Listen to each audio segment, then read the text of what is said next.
Welcome to the Recruitment Mentors podcast. My name is Hisham Azuz. Today, I'm very excited to be joined by Rory Ferguson, who joined the recruitment industry in the 1990s after serving as an army officer. And over the last 2 decades, Rory has led and grown multiple teams across several brands, such as Harvey Nash, the Hydrogen Group, Lawrence Harvey Group, Petroplan, and more recently, RP International. Rory is extremely passionate about successful leadership in recruitment, and in the recent months has been helping business owners maximize their recovery and growth potential by delivering executive coaching, performance mentoring, and strategic advice to recruitment leaders and emerging talent. Rory, thank you for coming on the podcast. Hisham, wow, what an intro. I'm not sure where I go from there, but yeah, thank you very much. Good to join you. So thanks for asking me. No, I'm excited to unpack the journey that you've been on, but where we always like to start is, in your opinion, what characteristics and traits do you think make up a highly successful recruitment consultant? Wow. Okay, so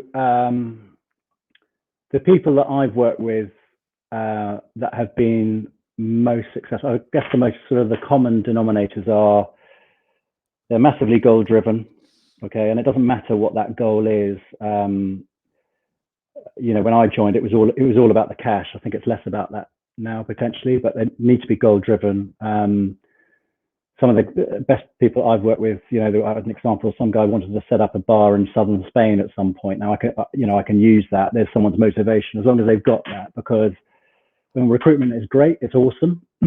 Everyone loves a high five, earning loads of commission. That's fantastic. And when it's bad, it's really bad. You know, it's tough.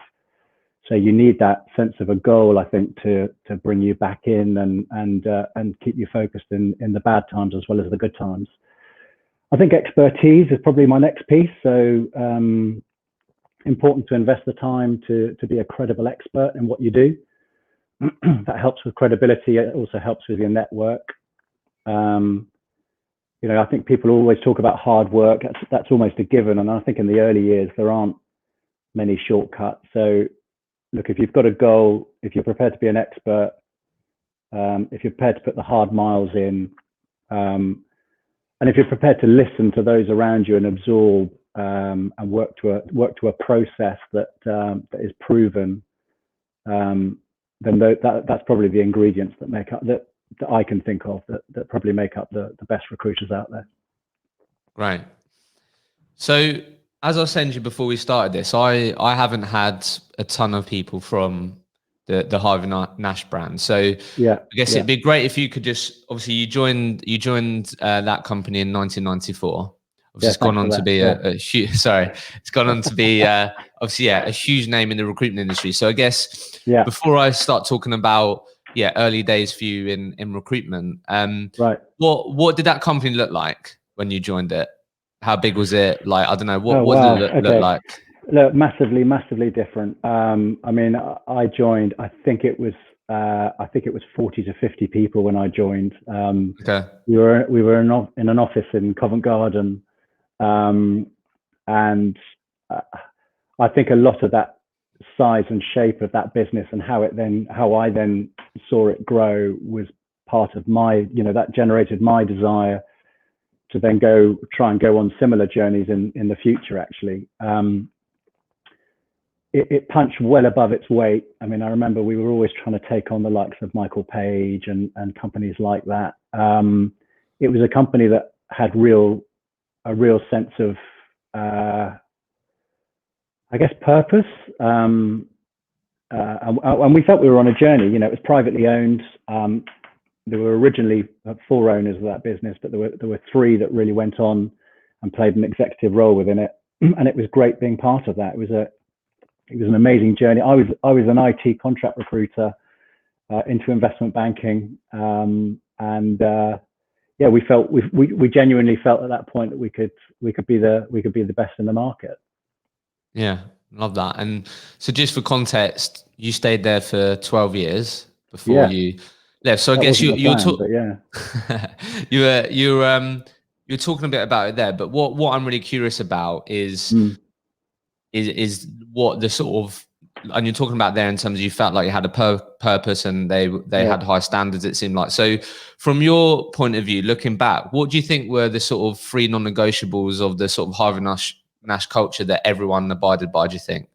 That sort of really, what were the ingredients of that culture, do you think, that everyone followed and bought into, that, yeah, gave it the sort of real recipe to become a great business?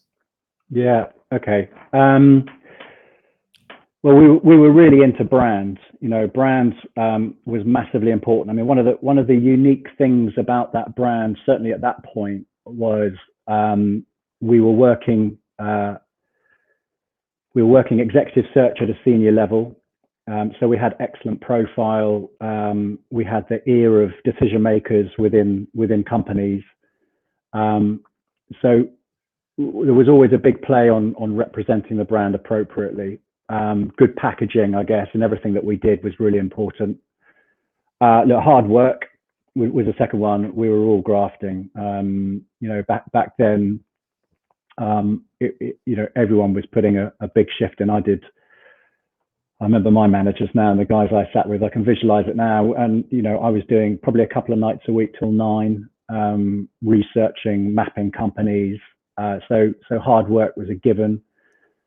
And I think it was there was no fixed sort of clever process. There was no kind of sophisticated way of working as such, but it was very success driven. So we really celebrated success. And there was quite a good team attitude towards that. So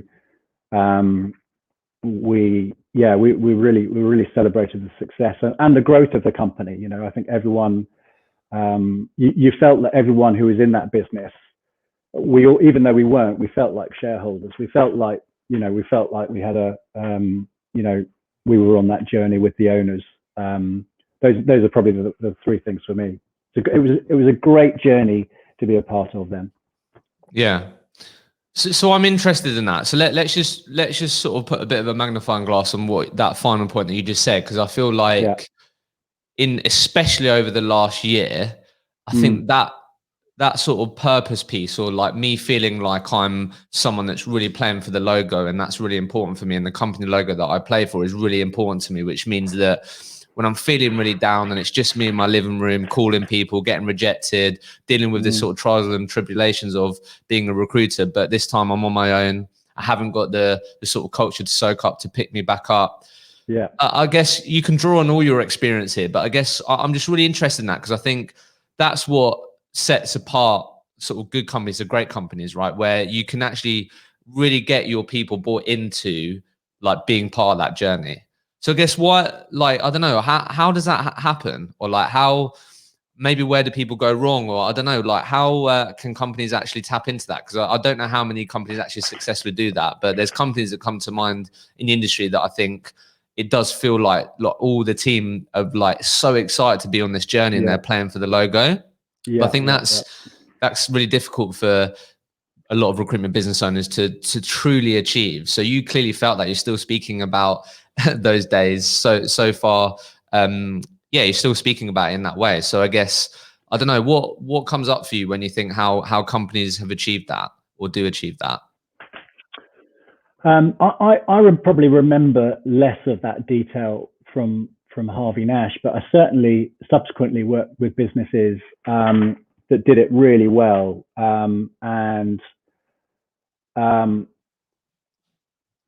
I think the main thing, the emphasis is on the leadership, really, to set a vision or share a point on a map that represents where we're trying to get to. I think if you can get people on that journey, you know, however good you are at a job, you know, there's always a distinction between skill and will. Will is always so much more powerful, you know, and if you're able to get people on a journey and they really believe in you, they believe in where you're trying to get to. And this is in all walks of life, actually. I definitely had this in the army too, at a very early age.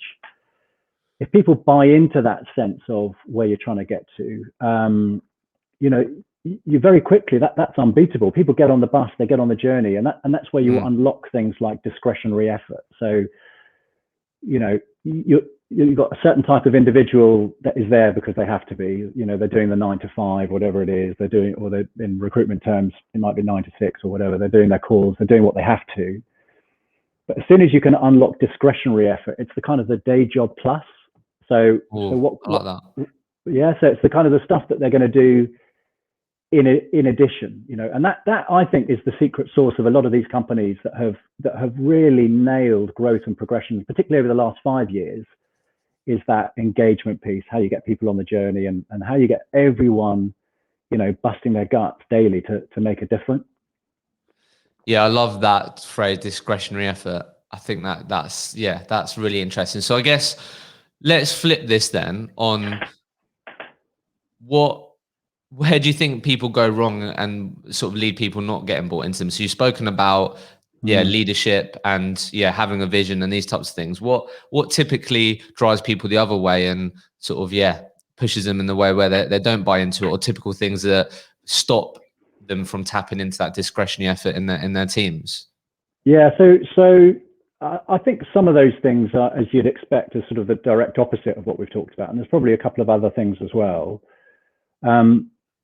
I know people get really disengaged, and I've seen this throughout actually in my career, where I think in recruitment for middle management, which is potentially the most important tier in any business, your middle management are the guys who are the difference between generating scale and not, and that's through performance, and it's generating future leaders as well.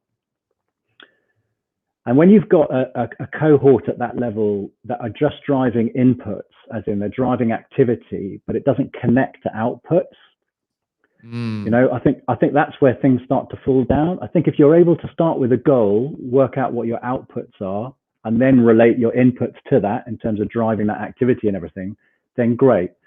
But I think people get exhausted by focusing constantly on a short-term goal. So this is what we're trying to do today. This is what we're trying to do this week. They might look as far as a month. I think if you can give people a sense of reconnecting, well, this is where we're trying to get to by the half year, guys, and this is where we're trying to get to by the end of the year. Even that's still not a massive projection, but at least you're taking people's face out of the day-to-day, and you're reconnecting them with that sense of purpose and why we're doing that. So I think that's a fairly key one. People feeling a sense of what they're doing is making a difference to a bigger goal. Yeah. That's certainly one thing.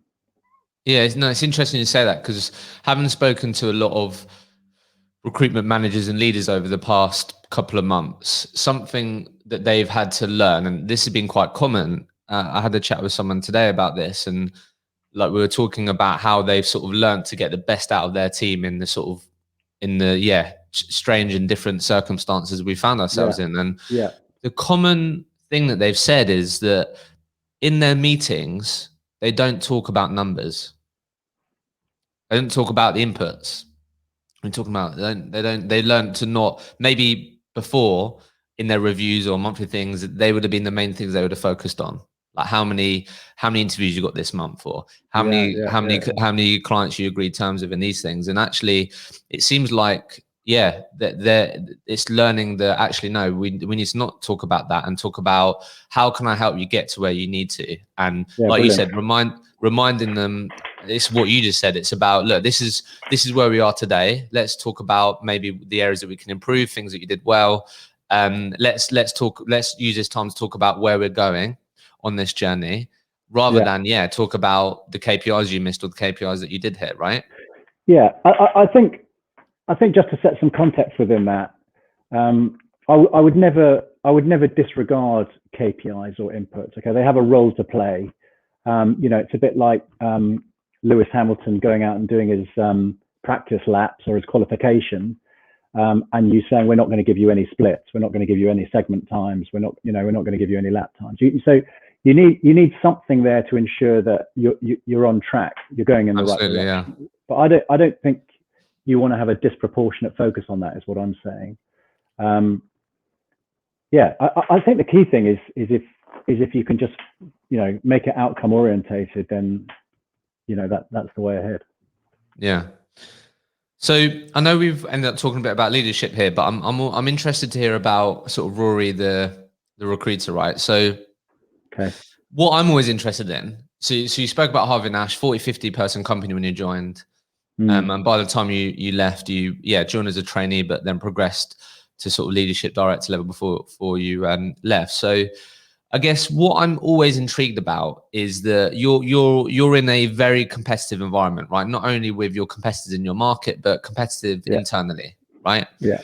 So what I want to know, sort of in looking back, like why do you think you was able to be the person that got the promotion and not your peers? Like why was you the person that was able to achieve the progression that you wanted to and grab those opportunities internally with both hands? Because look, I think a lot of recruiters that listen to this, and a real common driver for people is progression, right? In careers. So, and I think sometimes what we always talk about here is this sort of learning that, if you're really serious about it, then you have to be accountable to getting it right, and that goes more than just delivering on your performance and then expecting that your manager's going to go, do you want this promotion or do you want this, right? So I'm always interested in that, particularly in environments which have ended up being extremely high standards. You're in a business that would have grown so much. So why do you think you was able to progress and gain those promotions rather than some of your peers? Okay, so I was personally always hungry to progress. I wanted to get on. I wanted to earn cash, and I think there were a few of us that, if I think back to that time, where that was almost our sole driver, was earning what we could. Career progression probably came as a result of that. Okay. My background is, I guess, in the army and leading people probably helped, just in terms of from a confidence perspective and the ability to get people on board with a goal and a journey and try and motivate and get people moving. So when I made that move from being a consultant into managing, one person, two people, then teams, then several teams and divisions and businesses, that was probably a key part of it. I genuinely don't recall at that time there being any particular sophistication in terms of my approach. I didn't get any formal input into my leadership development until later. I think I became, look, I'm still absolutely a work in progress here. So, but I had a step change in terms of my ability, probably after I left Harvey Nash. The moving into a different sector, for example, forces you to be much more inquisitive, ask more questions, not being an expert in something. So you can't use your market knowledge to sort of paper over cracks. Those are the kinds of things that really unlocked my potential in terms of asking better questions, therefore being a better influencer because I was listening more, better coaching. Those were probably the things that probably had a far greater influence on me in terms of my progression. And then going on from there to do bigger, meatier roles like Group MD at Lawrence Harvey and CEO and COO and things like that. Sure. I mean, Harvey Nash, great journey. It was a long time ago, Hisham. So I'm kind of picking my brains to give you stuff of real value. But it was really about really grafting. I think the thing that we always did, I should have mentioned this earlier, that was drummed into us, was that there was a real difference between being a recruitment consultant and a recruitment agent. Consultants consult and agents transact. So we were always trying to seek partnership wherever we could. And I think one of the challenges for people in this market, particularly in the UK right now, I think it's slightly different internationally, is that, especially with the speed now with increased technology and tools and the competition of on-site teams and RPO, it's a struggle sometimes to distinction between being a transactional recruiter, almost becoming an administrator, and actually pulling your head out of that and really influencing through being a good consultant. Yeah, love that. So let's dive into what you just shared there, because this was actually one of the questions that I wrote down on sort of preparation for this, and it's something that came from a recruiter, and the question is basically, yeah, it'd be interesting to find out around how you managed consultants in a division where you hadn't worked before as a consultant. Yeah. Okay. So just because I think that's just so interesting, right? So I think people listening to this may find themselves in that position, or they may have a leadership opportunity, but it's in an organization and in a market they haven't sort of worked in before. Because as you know, typical route is, if I'm a tech recruiter, construction recruiter, then I end up leading a construction team or whatever, right? So it'd be great if you could talk about some of those learnings, or how you had to adapt to what you had to learn the hard way. So look, I would encourage anyone who is making a career out of moving into that leadership space to try and work in a sector they're not familiar with. And whereas on paper it might seem quite daunting because you're lacking things like market knowledge, a network, credibility, actually what it really enhances is your need to play to the strengths of other people around you. If I think as a leader, if you always feel you need to be the best person in the room, that's quite limiting. So one of the key learns for me was identifying, okay, well, who are the key players within the business? You know, what do they know? What can they help with? If we're talking about new markets, if we're talking about looking at existing markets that we're in, how can we challenge some of those things? So getting input from the experts around you is key. You go into a business like that with zero assumption. If I was to go straight into another, actually, this is a an error on my part. For example, when I made that first move from Harvey Nash into my first business, smaller business, which was the JM Group. I went in there knowing loads about technology, so I was making loads of assumptions about the kinds of markets we should be in and stuff like that. Actually, by going into a market that you don't know, you don't make those kinds of assumptions. You take time. You're really invested in talking to clients, spending loads of time talking to clients about what their needs are, what they see, how the market's going to unfold. So playing to the strengths of others, I think, is key on that. Asking good questions, and relying on your core kind of management and leadership experience just to get the best out of that situation as you go through that journey yourself of understanding more and becoming more of an expert.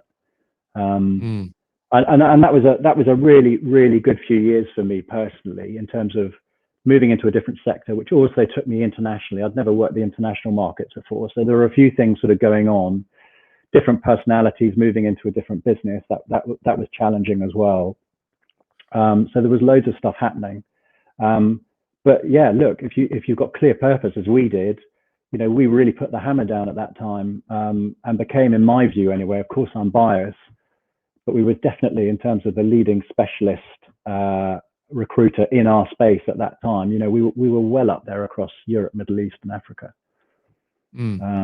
I hope that helps. I don't know if I've answered the question. No, that does. No, that does. I guess what just came up for me, what I was interested, so two things. So one, when you went into, let's just focus on, let's just say the hydrogen group for a second. Yeah. When you went into that organization, what did you make sure you didn't do to get off on the bad foot? Because I think that's what a lot of people are worried about. I think. I don't know. I think everyone's been in there where. Yeah. I've been working at an organization for a period of time. They hire a manager externally, and they come in and try and sort of let everyone know that they mean business and they're the leader or manager or whatever. Do you get what I mean? So I guess, I don't know. Looking back, completely. Was there anything that you completely avoided to make sure that maybe you didn't fall into that? The stuff that I got. It's definitely stuff I got wrong, and I think when I was hired by the CEO, we talked about some of the challenges that we would have, and I think the key thing was that was a successful business. I was the first director level hire into that business, and so my integration into that team was important, and I think. I think that bit, because they were all, good people and were very welcoming to me. So actually that worked quite well. If I made a mistake, Hisham, it was I think I was trying to force. I was trying to make a difference. I was trying to almost show them and justify my seat at the table by almost trying to do too much too quickly, by trying to make changes to things that weren't necessarily broken. And I think actually, to be fair, the CEO took me to one side and said, look, you've got to focus on trying to understand before being understood.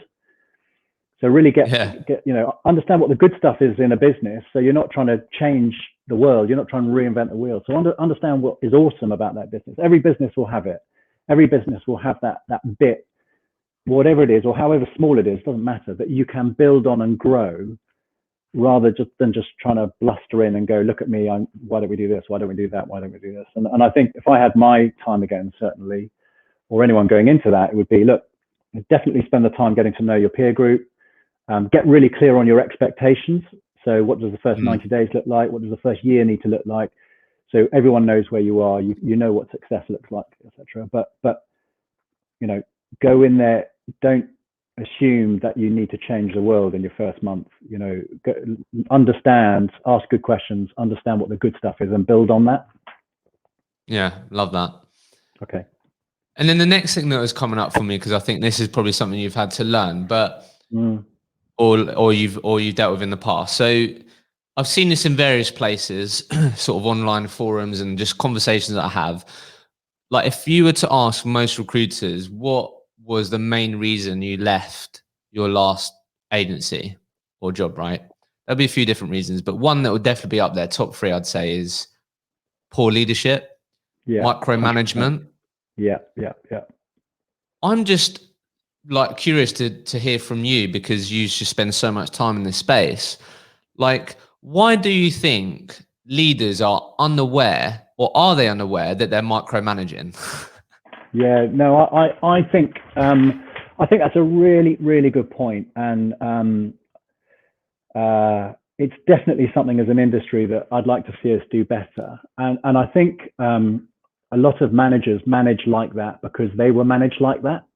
And you almost need to break the cycle. And one of my hopes is that, one of the good things that hopefully can come out of, this horrific 12 months that we've had and people working from home is that I think, not just in recruitment, actually, you hear a lot of leaders that prism has almost shifted to being more outcome orientated than input orientated. So yeah, I agree with that. And I also think that, managers are trying to sometimes control every single detail and almost do the job. It's too directive. There's not enough, coaching, mentoring, delegation. You get to a point where you've got to do it this way. And I think people get pretty sick of people trying to do their job for them. It's a bit like kind of buying a guard dog and barking yourself. Why would you do that? You've got to, if you've made the investment, in someone, so help them learn and let them get on with it. If they graze their knee a few times, then great. That's where your learning's going to come from. So I do think there's plenty of opportunity. Actually, as I said earlier, I think that mid-tier of management is what leaders should be investing in. That ultimately is what's going to turn people on or turn people off. You're either going to make awesome consultants, great future leaders, or you're going to lose people out of the business because of the way they're being led. But I agree with you. I think that leadership piece is a big reason why people leave companies. The other piece, of course, is just what we've talked about already, is around engagement. Do they believe they're part of a journey? Is the pain worthwhile? Yeah. Do you think those managers, I know you said it may be because they were managed that way. I'm just like, do you think they're like consciously aware that I'm micromanaging my team here?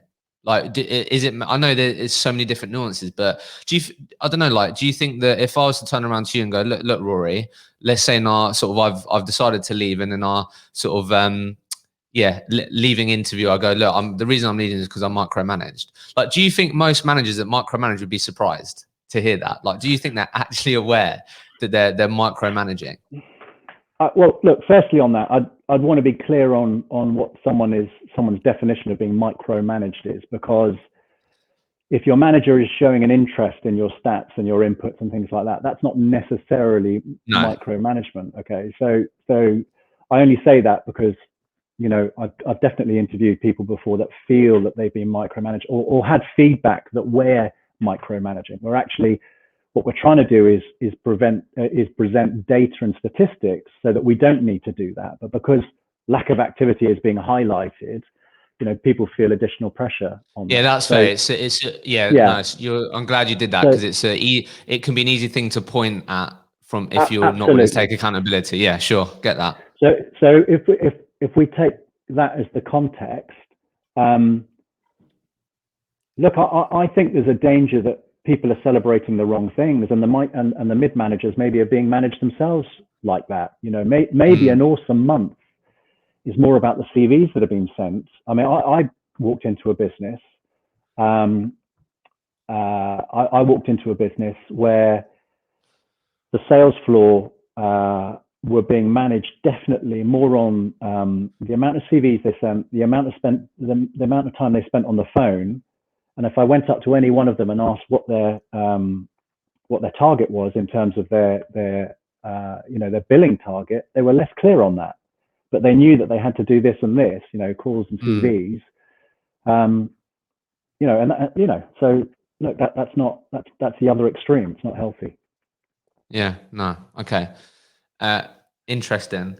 So I guess how in your sort of journey then, Rory, how involved I'm assuming that you would have been, but like how involved have you been in sort of hiring for the teams that you've managed and the businesses that you've been involved in?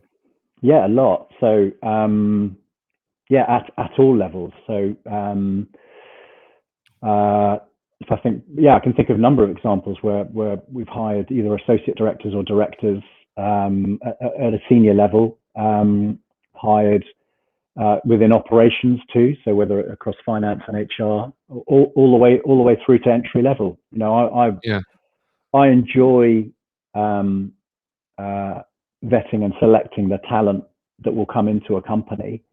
So yeah, in answer to your question, I've quite a lot.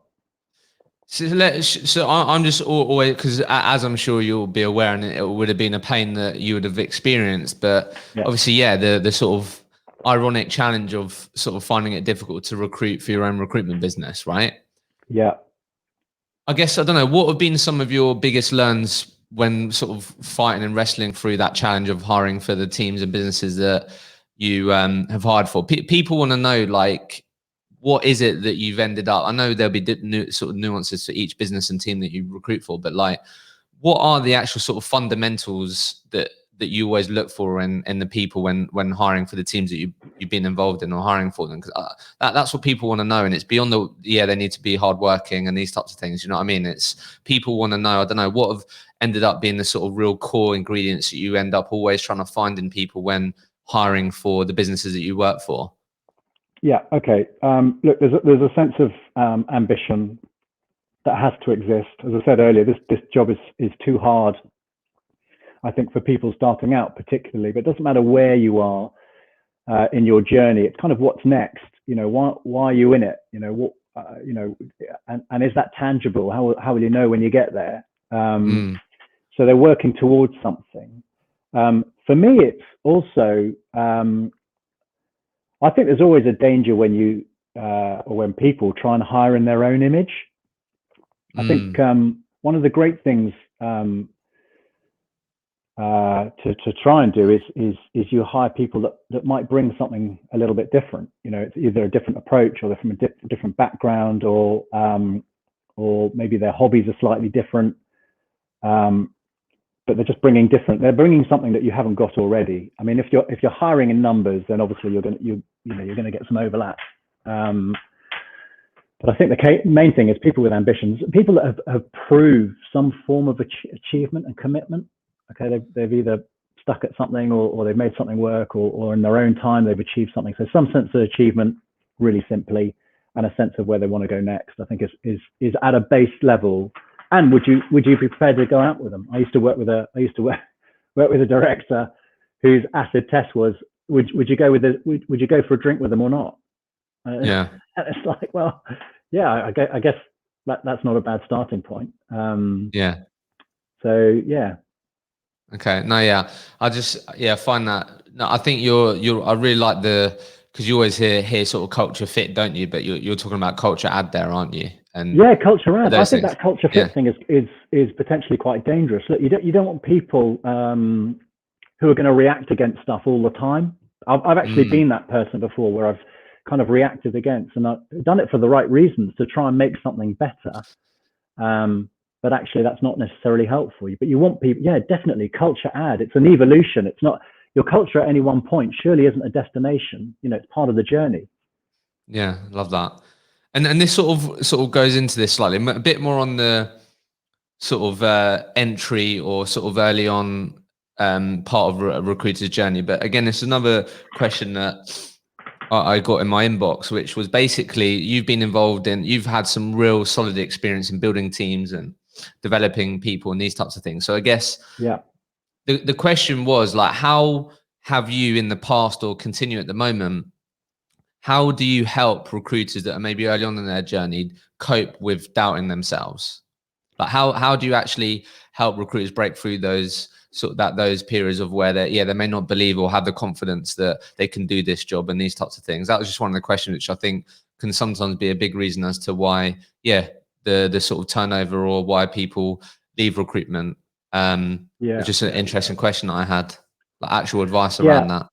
And I think one of the key things there, Hisham, is that perspective that someone is taking.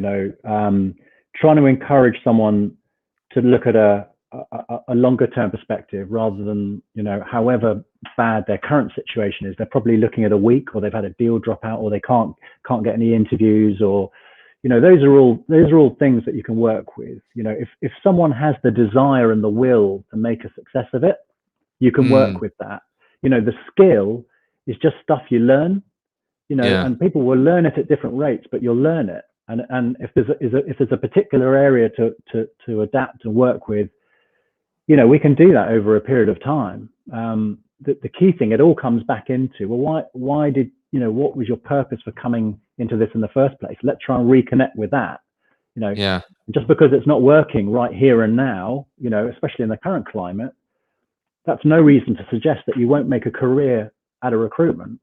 I was pretty good as a recruiter. I was no way the best, but I probably had that determination and desire just to stick at it and keep on going and try and learn stuff along the way.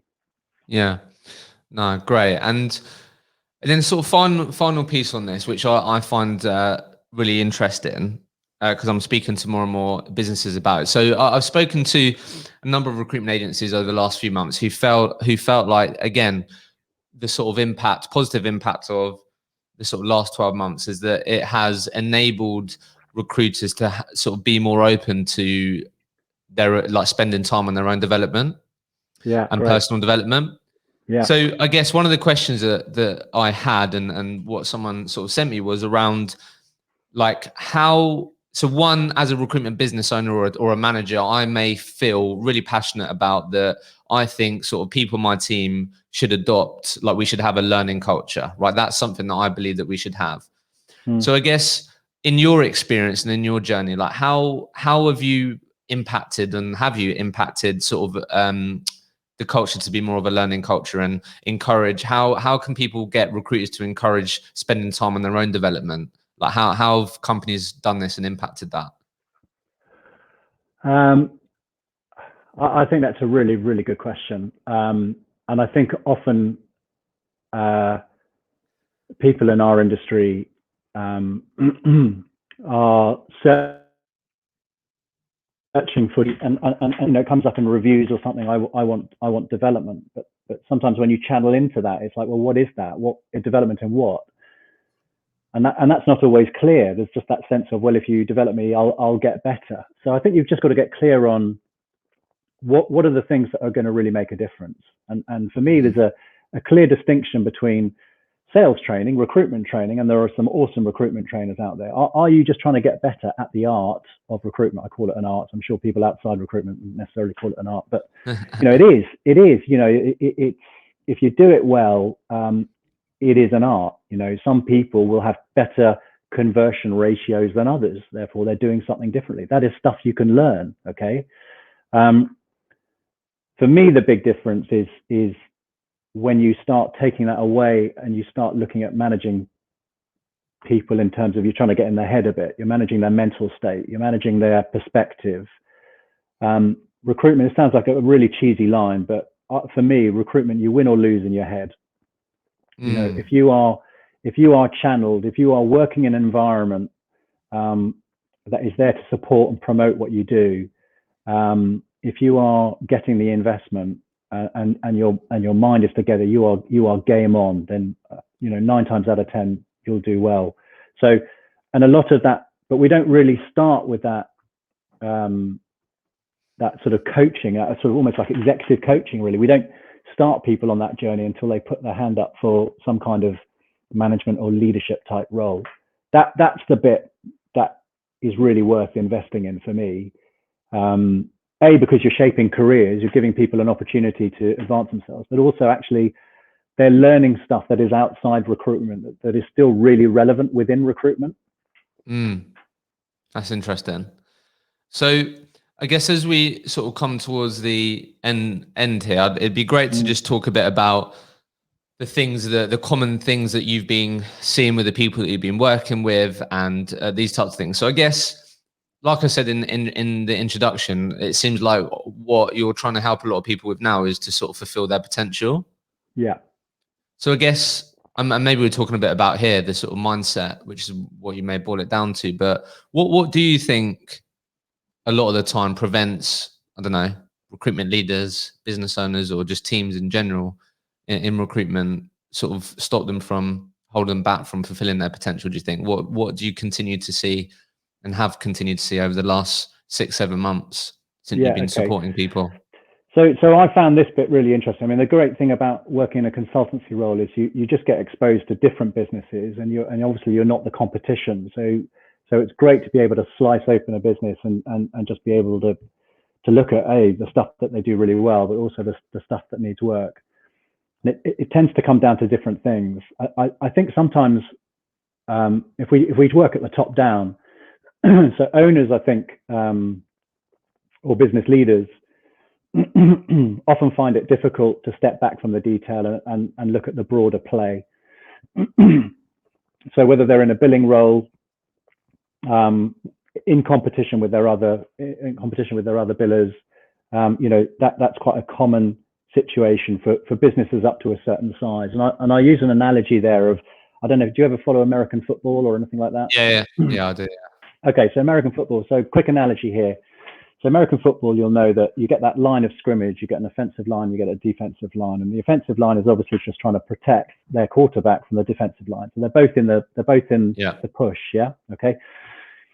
The danger with that leading by example leader is that they're in the line of scrimmage with everyone else. So they're doing the pushing and the shoving. The danger there is when they flip the ball back to the quarterback, there's no one there. So there's no one actually taking a more strategic view, calling a longer term play, spotting the moves, executing the throw and completing the move. And therefore you all move up the pitch. You're stuck in that moment. So for owners, sometimes it's a question of giving themselves the space to take a couple of steps back, with that ball and look at the opportunities that exist beyond the day, beyond that week, beyond that month. And actually, therefore, they're investing time in the opportunities for the people in their business. So, and again, if you're in that line of scrimmage, you're not doing it just to stay put. You want to move up the pitch. So although it's great, that leadership by example, I'm billing like everyone else. And I totally get that businesses up to a certain size and scale, you need to be doing that. There is also an obligation on a leader to be able to take a step back and look at the bigger picture. I guess that's what I'm trying to say.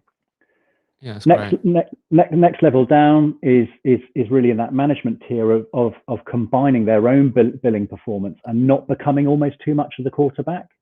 So almost going, look, 70%, 80% of your time needs to be on your own billing. So imagine you're in a boat, it's you and 2 or 3 others, that's your team. Every time you're the best rower in the boat. Every time you're taking your hands off the oars and helping others out, the boat's going to grind to a halt. So you need to maximize that 20-30% you're spending with your team, but maintain focus on what you're doing. So it's a completely different dynamic.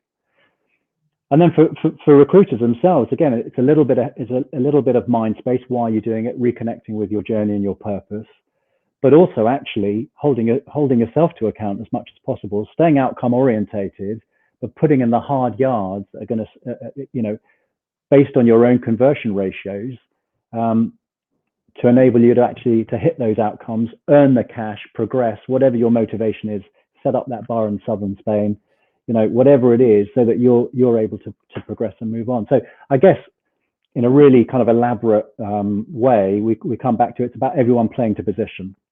And I think that's where it gets a bit muddled, Hisham, is when you get people who are either uncomfortable in their position or they only know one way of working, or the situation has kind of pushed them into a different way of working, or a poor way of working. So yeah, everyone playing to position essentially is probably key.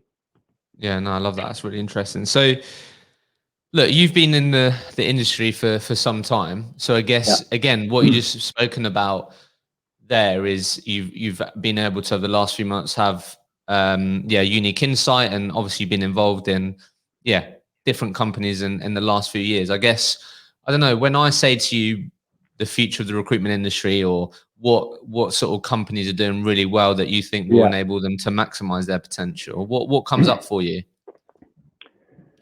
So I think the companies that do well are those that have a really clear sense of vision and purpose. They're able to get staff on the journey, whatever the circumstances, and I think there are those, there are certain companies that I think we'll see that there'll be winners and losers through this coronavirus, especially the kind of the working from home piece. If you get your staff on the journey, and then if you're investing in your middle management to gain the scale, and I think if you really cut it down into simple segments, if a company has a great proposition, they're really clear on what their offering is to market, and they're really clear what that proposition means to the people that work for them.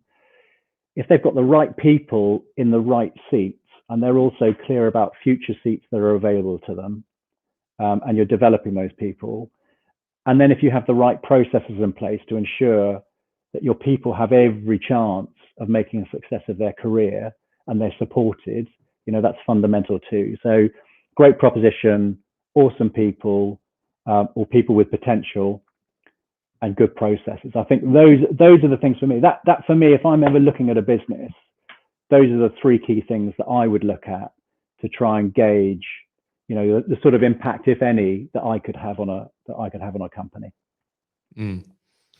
Love that.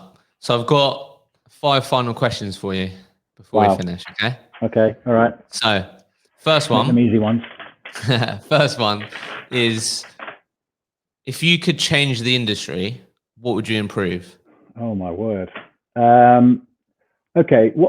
A slight frustration I have, and maybe I'm a bit of a purist here, but a slight frustration I have is that a lot of recruitment is becoming increasingly transactional, and that the skills of recruiters are being driven more, or the role of a recruiter is being driven more towards administration.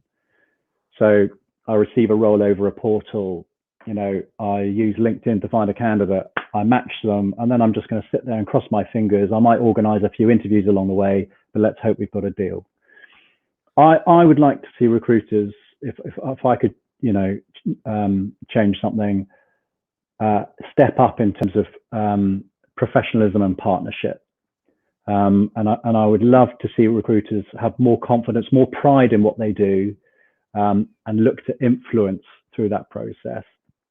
I always use a mantra of 3 things. I think the most important thing for any recruiter is to be memorable. Okay, but in order to do that, for me, it's be relevant, be niche, be valued. Be relevant, be contemporary. You're working markets that are adding real value. Okay, be niche, be an expert in what you do, and be valued. It's not just about bum on the seat. Yes, you need to do that really effectively, but be more than that. Be a partner. And I think if I could change the sector, that's what I would try and achieve. Cool. So my second question is, what book have you read that has had the biggest impact on you? If you're not a reader, that could be a podcast or an audio book that you listen to. But yeah, all of your podcasts, obviously. I don't usually go for the business books in a major way, but actually during the lockdown period and this sort of extended period with coronavirus, I have read a few of them, and I think the one that has resonated most with me is by Matthew Syed, who writes for the Sunday Times. He has a book called Rebel Ideas, and it's the power of what it's basically talking about is the power of diversity, and not necessarily from an ethnic or a gender perspective, although that's certainly part of it. But it's the power of having people with different perspectives and different insight, different backgrounds, different influences in a room, making a decision or trying to create a solution to a problem, rather than what I've certainly seen in the past, which is people in the room are all very similar. They all think the same way. You know, there's no confrontation, there's no conflict. It's all about agreement and just getting behind the leader and go, yeah, great idea. So yeah, Rebel Ideas by Matthew Syed, I think is really, really good. And he uses some great examples in there about how that has, you know, how that diversity element has helped come to better decisions. Nice. So slightly different one here. What did you spend your first biggest commission paycheck on? God, you know, as you've said, this has been a long journey for me. So I'm struggling to think back that far, Hisham. Look, my, you know, back in the day, there were a bunch of us. This is in the mid '90s now, where we just wanted to earn. I think the key target was we all just wanted to earn £100,000.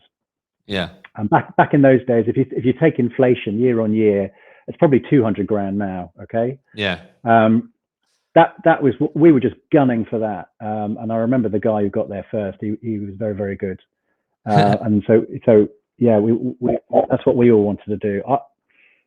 I'm not sure there was anything. I don't remember going out and splashing out on anything. I've never really been into watches or cars and things like that.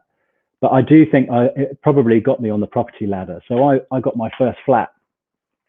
Bearing in mind, I joined Recruitment. I was 25. I got my first flat at 27. Oh, amazing. Well, I didn't own it outright, to be fair, but I had a really chunky deposit down on it. And that probably enabled me to then, you know, move fairly quickly up the housing ladder. And it was probably that, you know, if it hadn't been for Recruitment, I would have never been able to do that. I mean, you know, so yeah, if you get this right, it can change your life. So, but I'm afraid that's probably not you probably expect a far more exciting anecdote than that. Putting it into a flat is probably not what you had in mind, but I think that's probably what I did. No, getting on the property ladder is quite a popular one. So yeah. Final question is, I guess it's still sort of relevant, but I guess my final question always is sort of what's the ultimate goal for your recruitment career now? So that could be, what's the ultimate goal for your career now, Rory? Oh, okay, look, I'm still passionate about this sector, and you know, I really enjoy the potential that it gives. My perspective, if I can be part of, you know, another or a few more really impressive growth stories, and if I can look in another 5-10 years at people, specifically leaders that I've just helped shape along the way, you know, that would be a great glass of wine to maybe reflect on that and look at those individuals and hopefully, you know, as I said, you know, being part of a growth thing. I fell out of love with the corporate world. For me, it's always been about almost supporting the underdog of taking something with huge potential and growing it. And I think, yeah, I've got another 10 years of doing that. Amazing. Rory, it's been an absolute pleasure. Thank you. Yeah, thank you. No, thank you very much. Good to